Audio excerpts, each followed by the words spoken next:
hemos llegado para hablar con una de las mujeres que más ha investigado en el mundo sobre la familia imperial rusa, Romanov. Lleva muchísimos años investigando por todo el mundo. Estamos de visita en Dallas. El mejor informado radio prepara el mate, un café o un té, que nos vamos de visita a conocer a una persona. Mari Establos, gracias por recibirnos a esta hora. Estaba pensando que allá por 1998 en tu Costa Rica estabas haciendo un programa de radio y de pronto cambió tu vida. ¿Cómo fue esto? ¿Cómo estás? Hola, muy buenos días y un saludo para toda tu audiencia allá en Neuquén. Encantada de estar en tu programa y efectivamente yo soy costarricense de nacimiento, tengo casi 20 años de vivir aquí en los Estados Unidos, soy ciudadana americana y tengo... Ay, se nos cortó, Mari. Sí, aquí estoy. Ah, justo se nos había cortado. Nos contabas que de pronto estabas haciendo un programa de radio y te conociste con un príncipe ruso, con Alfredo, y eso cambió tu vida. Sí, bueno, en realidad era un príncipe alemán. Era un príncipe de la Casa Real de Alemania, de los Hohenzollern, descendiente de los emperadores alemanes.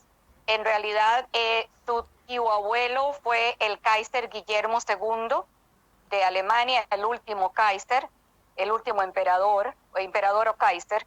Y también su abuelo era el príncipe Enrique de Prusia, único hermano del emperador alemán y quien era hasta 1918 fue gran almirante de la flota alemana durante la Primera Guerra Mundial. El príncipe Enrique se casó con la princesa Irene de Hesse y tuvieron 3 hijos. Uno de ellos, el príncipe Segismundo, era el padre de mi amigo el príncipe Alfredo, a quien conocí en Costa Rica. Esa charla con Alfredo, más otras, despertaron en vos esta pasión por investigar a la familia real y fuiste, claro, analizando datos y datos. ¿Y cómo fue que despertó esta pasión que te llevó a Europa, que te llevó a escribir un libro y otros más?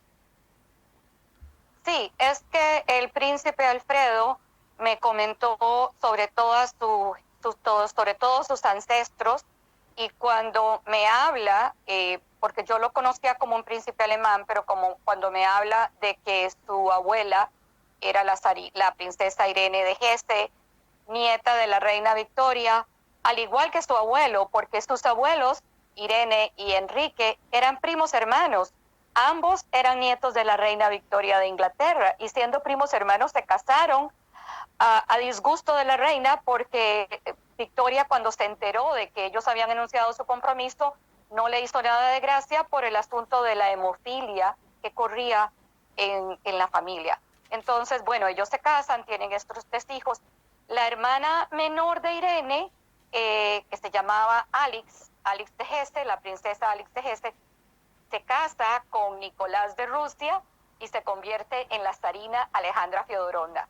Entonces, cuando él me habla de esa rama de la familia, le digo, bueno, pero entonces tú estás emparentado con los hijos del zar. Y me dice, sí, eran mis primos segundos. Mi papá era primo hermano de ellos y los conocía muy bien porque ellos crecieron juntos y por el hecho de que Irene tuvo 2 hijos hemofílicos, de hecho, Segismundo era el único que nació sano, y la zarina tuvo a su único hijo heredero, el heredero del trono, Alexis, también hemofílico. Las 2 hermanas eran muy unidas y pasaban vacaciones juntas, pasaban temporadas en cada una en Alemania o en Rusia, entonces se conocían muy bien.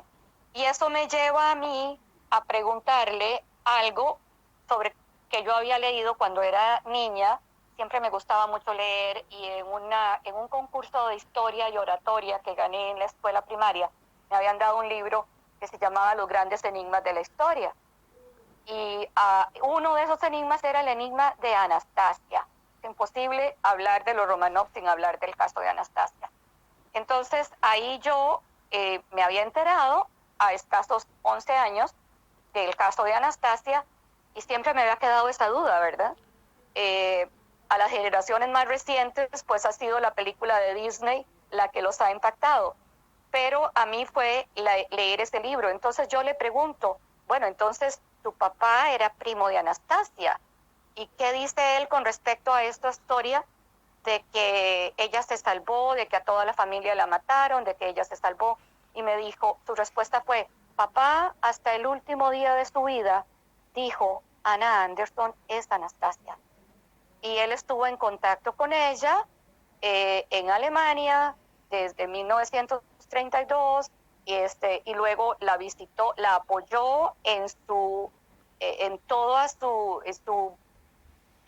lucha por recobrar su identidad, su verdadera identidad, de que no fuera tratada como una impostora. Lo mismo hizo un tío del príncipe Alfredo, un personaje muy importante, hermano de la mamá de don Alfredo, del príncipe Alfredo, que era el príncipe Federico de Sajonia-Altenburgo. Y me dice que los dos siempre la apoyaron hasta que ella muere. Bueno, Segismundo murió unos años antes que ella, pero que siempre estuvo en contacto con ella. Le digo, entonces es verdad que se salvó. Entonces sí era ella. Me dijo, sí, claro, era ella. Ella Mari, era Anastasia. claro, porque hay dos versiones en la historia. Una, el asesinato de toda la familia, y la otra, que en virtud de colaboraciones de casas reales, de gobiernos, inclusive del Vaticano, la familia se salvó. ¿Cuál es la opinión tuya después de haber investigado durante 23 años este tema? Bueno, yo sé que mi respuesta va a sorprender a mucha gente, pero se lo digo porque proviene de una fuente pariente de ellos, con su misma sangre, y además basada en mi investigación, que tengo miles, es que no son cientos, son miles de documentos oficiales, de archivos oficiales, de archivos de casas reales, de archivos privados, de familiares de ellos y todo. Y basado también en lo que me dijo el príncipe Alfredo, porque esto es lo que me dice él, que a mí me impacta. Me dice, papá estuvo en contacto con 3 de las hijas del zar. Y ahí fue cuando yo le dije, ¿cómo con 3 de las hijas del zar? ¿No se supone que solo Anastasia se salvó? Me dice, no, todos fueron rescatados, todos. Inclusive el zar, sí, el zar también, me dice. Pero papá estuvo en contacto con Olga, con María y con Anastasia, me dice. Y a través de mi tío Federico de Sajonia, Federico fue muy cercano a las hijas que vivían en Alemania. Federico es conocido, el príncipe Federico de Sajonia. Si tú lees los libros que hay sobre el caso de Anastasia, te vas a dar cuenta de que a él es conocido como el gran campeón de la causa de Anastasia. Pero lo que la gente no sabe es que él también estaba en contacto con la gran duquesa Olga, que vivió en Italia, y con María Nikolayevna, que se casó, tuvo 2 hijas y que tuvo un nieto, y que el príncipe Federico de Sajonia fue, como decir, el tutor del nieto y el protector del nieto de María Nikolayevna. Y entonces estuvieron juntos, se carteaban, o sea, sí, estas 3 hijas del zar estuvieron en contacto con los papás, es más, se visitaron, y la mamá del príncipe Alfredo y Segismundo, ellos fueron a Alemania en 1957 y visitaron tanto a Olga como a Anastasia, y hay fotos de ellos donde están todos juntos. Esta es una gran historia. Totalmente. Le recuerdo a la audiencia que estamos en Dallas, Estados Unidos. Estamos hablando con Mari Stravlo, que es escritora, que es investigadora, que desde 1998 comenzó con esta pasión. Mari, esta tarea de rescate llevó a buena parte de la familia imperial rusa a distintos lugares de Europa, Alemania, Italia, España, Inglaterra, pero también a América. allí a Costa Rica y también se dice que a nuestra República Argentina. ¿Es así? Efectivamente. Bueno, en 1900, lo que pasa es que la historia que se cuenta, la historia oficial, que tiene muchas lagunas y que han sido rellenadas con mentiras, dice que toda la familia del zar murió, bueno, digamos la familia imperial en este momento, murieron, el zar y sus hijos todos. Se dice también que otros parientes del zar, primos del zar y unos tíos del zar que habían sido hechos prisioneros, que también, incluso el hermano del zar, que todos murieron, que a todos los fusilaron. Y eso no es cierto. Ellos escaparon. A mí, con respecto a los que se fueron de la familia Romanov, que se fueron a América y que se habían reportado como fusilados, el príncipe Alfredo me contó que en 1951 su papá, Segismundo, y también su tío Federico de Sajonia habían ido a la Argentina a reunirse con unos príncipes, primos hermanos de Federico de Sajonia, rusos, pero también,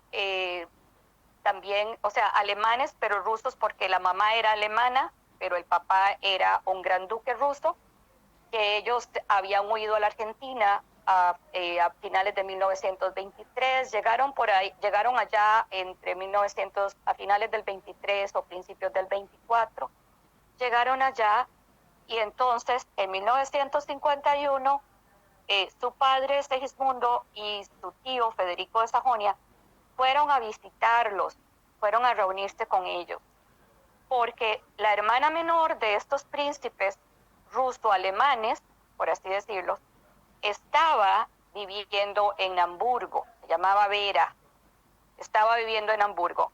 Y yo creo que tú sabes que después de la Segunda Guerra Mundial, Stalin ordena a todos los ciudadanos rusos que están viviendo por el mundo que tienen que regresar a Rusia.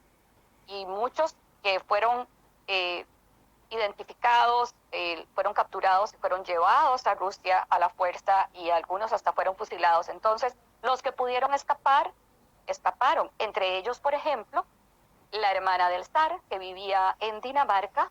Ella huye con su esposo y con sus 2 hijos hasta Canadá, a Toronto.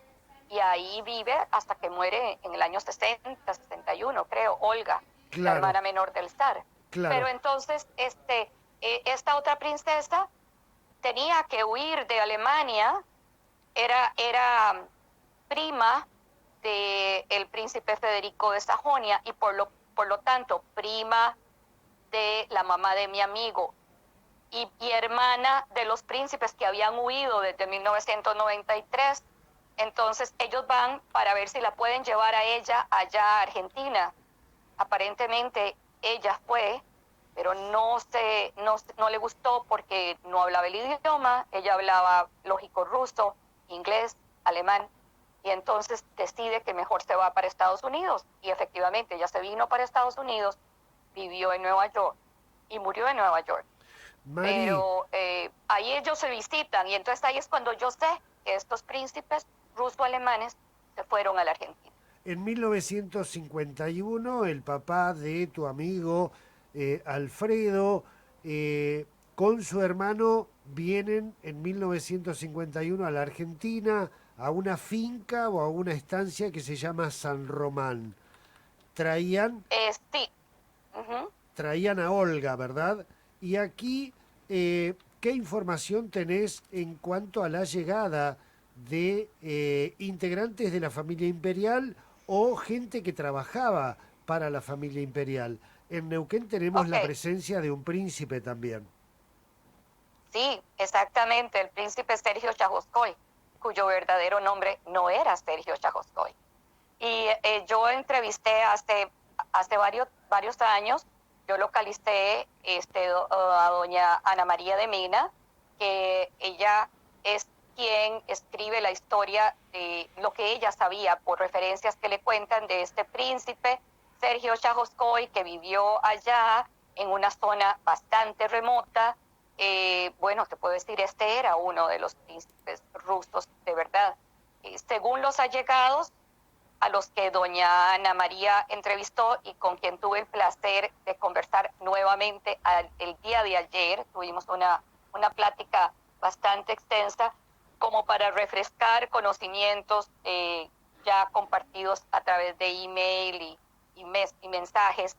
Bueno, este señor efectivamente en el año 48 huye a Argentina y se establece en esta zona muy remota donde no habían carreteras, no había forma de llegar, había que cruzar un lago para llegar hasta allá. Era una zona completamente inhóspita donde él sabía que ahí no lo iban a encontrar, o sea, era el Claro, escondite ideal. en San Él se Martín de va los allá. Andes. Exacto, él se va allá y él dice que él había estado viviendo en Alemania y que cuando él se separa de su esposa, él se va para Argentina y su esposa y su hijo se vienen para Estados Unidos. Nosotros hemos localizado a, a, al hijo, estamos en eso, Mira pero vos. sí es muy probable que este sea el hijo que se vino para acá, era un muchachito, pero él se va precisamente huyendo de ese mandato que había dado Stalin, de que todos los rusos tenían que llegar. Mari, Él tenía ya una identidad falsa, él tenía ya un nombre que no era el real. claro. Y en la gente que lo conoció, decía que él nunca hablaba. Es curioso, todas estas personas no tienen pasado, no les gusta hablar del pasado porque tienen que estar herméticos en cuanto a quiénes son ellos realmente Es para que es, proteger sus vidas. claro, es un mecanismo de defensa y así pudieron sobrevivir por el rescate que se realizó con la colaboración de gobiernos, de familias reales del Vaticano y por el secreto que ellos mantenían sobre su pasado. Además de Sergio, aquí en San Martín de los Andes también está la presencia de otro príncipe en los bosques del Chaco. Sí, estamos hablando del príncipe Juan Chajovskoy, que según nuestras investigaciones y también lo que a mí me contó, como te digo, una fuente primaria, un primo segundo de ellos, el verdadero nombre no era Juan Chajovskoy. Este fue el nombre que ellos adoptan, esa es la identidad que les dan cuando ellos ya en 1923, cuando termina la guerra civil rusa, la guerra civil de los rusos blancos con los bolcheviques, ellos salen huyendo, llegan a Yugoslavia y ahí les dan una identidad, papeles con una identidad falsa, y es cuando toman el apellido Chajovskoy, que era realmente el apellido de un príncipe, de una casa principesca, que estuvo muy ligada a los Romanov, muy ligada. Inclusive, un gran príncipe Chajovskoy trabajaba para la familia de estos Romanov, y entonces adoptan, por así decirlo, ese apellido, les dan documentos con ese apellido, y así es como entran a Argentina. Mari, Y cuando uno analiza la presencia en Argentina de alemanes, de ruso-alemanes, como lo has estado haciendo vos hace un ratito nada más, desclasificando documentación al respecto, me imagino que te encontrarás con una información sumamente valiosa, ¿verdad? claro, te voy a decir, y para toda la audiencia, que yo sé que este tema tal vez es desconocido o tal vez sepan algo, pero fíjate que, por ejemplo, los rusos partidarios de la monarquía, rusos blancos, que se exiliaron luego de la guerra civil que se dio entre 1917 y 1923, llegaron muchos, y que entre ellos había integrantes de la familia real, como te acabo de decir, habían militares de muy alto rango, habían comerciantes, habían artistas, habían escritores, había escritores. Según hay un embajador ruso que estuvo en la Argentina mucho tiempo y él, además de diplomático, era historiador. Bueno, casi todos los diplomáticos son historiadores, pero este se dedicó a investigar específicamente a estos emigrados rusos que habían llegado a esta diáspora rusa que había llegado allá desde antes, porque unos habían llegado desde mucho antes. Incluso, fíjate que la Iglesia Ortodoxa Rusa en Buenos Aires tiene una iconostasis que fue donada por Nicolás y Alejandra, y eso fue en 1912. Estamos hablando de muchos años antes de la Primera Guerra Mundial. Pero ya después, digamos, de estos emigrados, sí, hay, hay escritores, hay compositores, hay pintores, hay descendientes en este momento allá en la Argentina de un príncipe de apellido Gorchakov, que fue un gran diplomático ruso. Incluso en estos, hasta la fecha, sus textos sobre diplomacia e historia de la diplomacia rusa los estudian los jóvenes que están preparándose para ejercer cargos diplomáticos en Rusia en la actualidad. O sea, y este señor, es la familia de este señor, se refugió en Argentina, vivieron en Buenos Aires. Pero así también, te digo, hay descendientes hay una familia de apellido Zubov, de descendientes de Platón Zubov, que era uno de los favoritos, por así decirlo, de la emperatriz Catalina la Grande. Mari, o sea, el estudio que yo hice es muy extenso. Claro, Y comprende toda esta información. Ese estudio que has hecho, recordábamos en 1998, hacías un programa de radio a la mañana y de pronto encontrarte con Alfredo te cambia la vida, empezás a investigar. Tengo entendido que en algún momento, ya para cerrar esta charla, en algún momento decidís tomarte un año sabático para investigar y escribir libros. Y finalmente, ¿cuántos años sabáticos han sido?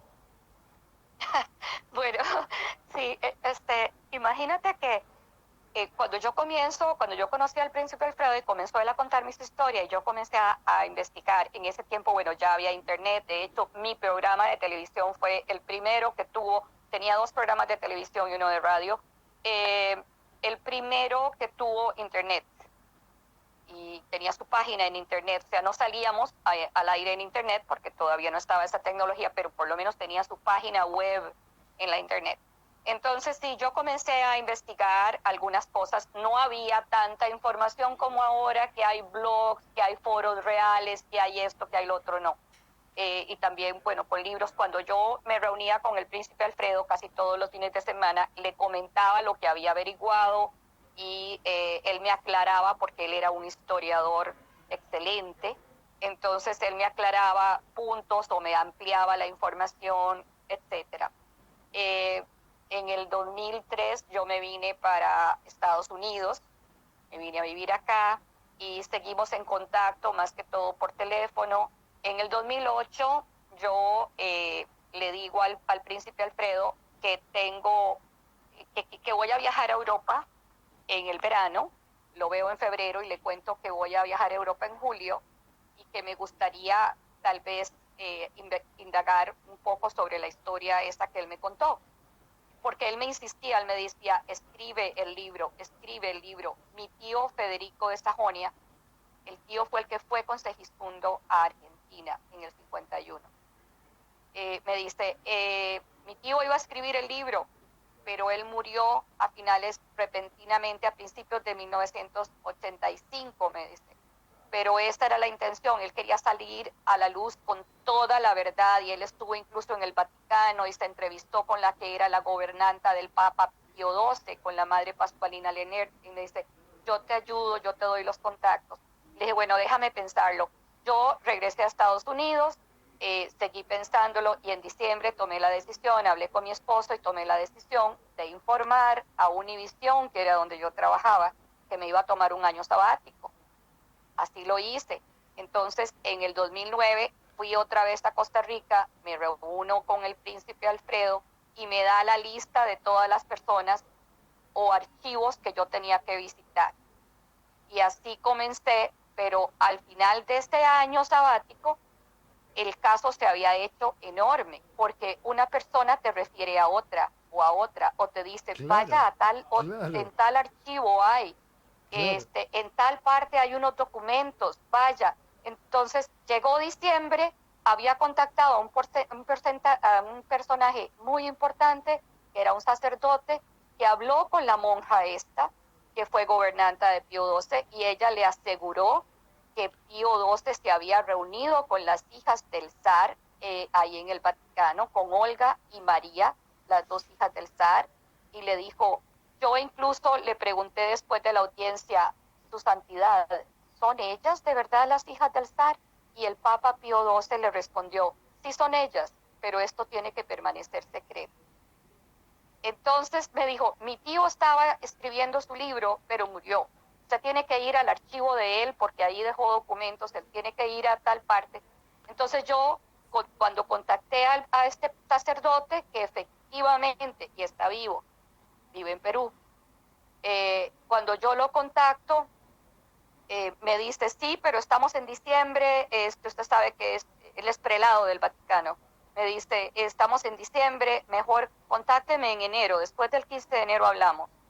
Entonces yo digo, no voy a poder terminar el año sabático. O sea, Segundo año sabático.